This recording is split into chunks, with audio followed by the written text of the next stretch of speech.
Well, let's get a teacher's perspective now. We can speak to Heather Stambaugh, a high school teacher in rural Ohio and president of the Greenon Federation of Teachers. Heather, good evening to you. Thank you so much for joining us on BBC News. Can you give us a sense of how federal funding is put into use at your school? What kind of programs does it support? So mainly in our rural district, we use a lot of these funds for Title I, specifically services for students who are struggling with those emerging reading skills.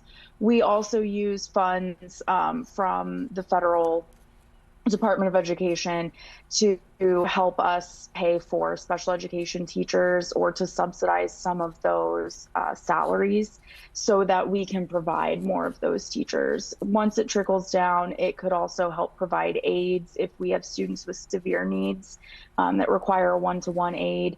And then you can also use those funds to help provide unique curriculums or class resources for those students who are in very unique situations. What impact does that have on a day-to-day basis in your school? So when we are putting these students into these classrooms with specialized teachers and specialized education, what we're doing is we're meeting their needs where they are or what they are going to be able to do so that we can grow that student within the parameters of whatever they may be diagnosed with or whatever obstacles they have.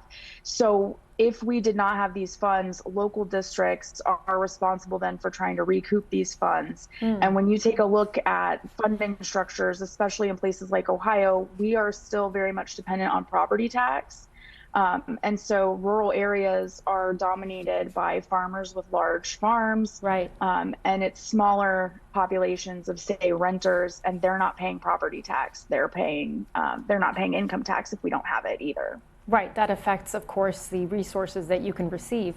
The Correct. Trump administration is saying that by dismantling the Department of Education, what they're doing is also getting rid of some of those bureaucratic hurdles when it comes to accessing funds, and that some of these funds are going to still be there just as part of different departments.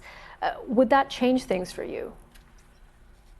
I think that that's all very carefully plotted language, but I think that what they're trying to say is that, yeah, we're going to give the state of Ohio X number of dollars towards education from the federal government, but what they're really trying to eliminate are those strings that attach it to those children of marginalized situations, children who are in poverty, children who have reading struggles, children who have individualized education plans or IEPs, those people protected by IDEA.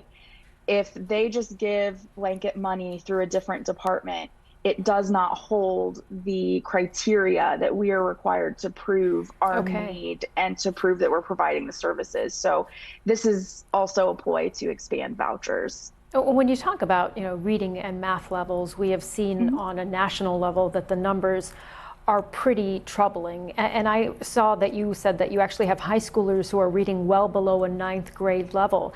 The Trump administration says that by dismantling the DOE, letting states take full authority of funding, that will help tackle this problem and improve education outcomes. Do you agree? I think that if a state were to funnel those funds to, say, literacy, the way the state of Ohio has prioritized literacy, maybe, but you're robbing Peter to pay Paul. So you're still probably not fixing my kiddos on individualized education plans who are reading well below grade level.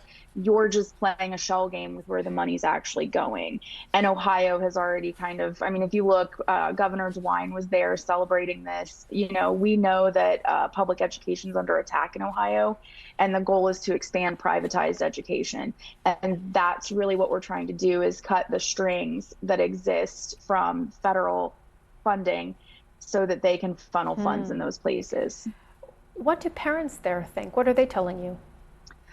I think our parents are confused. When you really dig into teachers and student dynamics, our kids and their needs don't know politics, right? It's not like these are only, blue children, and red children who need, don't have these problems and don't need these funds. It's not like that. Every child can encounter an obstacle, and every child has just as much possibility to, experience these things. I had one child who had speech impediments. I have another child who thrives verbally. it doesn't have anything to do with how I vote or how I conduct myself. So parents on the whole are confused. On the one hand, they're being sold that we are, making a more efficient government, and everyone at the whole wants more efficient anything. But what they're missing is that these criteria from the Department of Education ensures that that money goes to the children and to the programs that it is specified for. Okay. And our parents have they can go to board meetings, they Yeah. can talk to the local, they can be active at the state. And so it's just about educating them. But right now, I think parents on the whole are very confused.